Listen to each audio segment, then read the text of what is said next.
Baru-baru ini Menteri Keuangan Purbaya Yudi Sadewa membongkar obrolan rahasianya dengan Jaksa Agung ST Burhanuddin. Percakapan itu terjadi ketika Jaksa Agung berkunjung ke Kementerian Keuangan.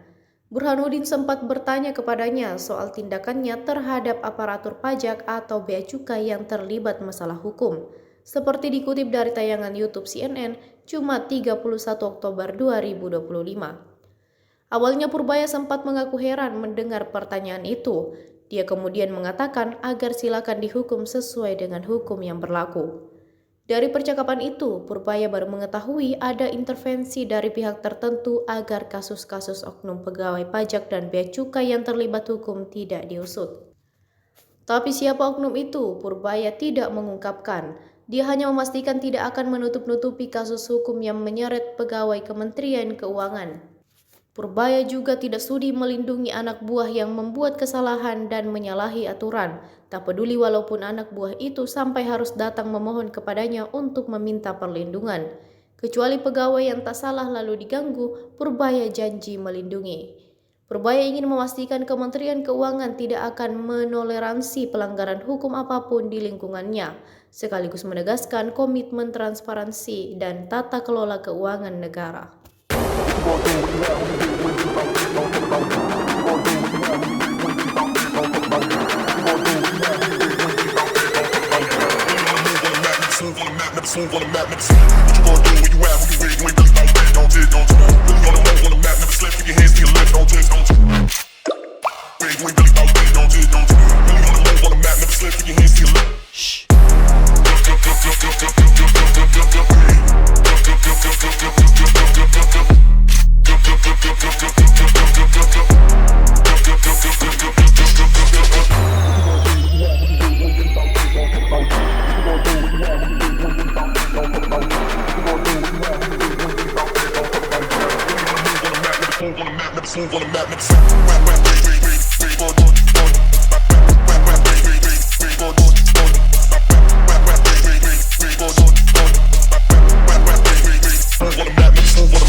Download Tribun X sekarang, menghadirkan lokal menjadi Indonesia.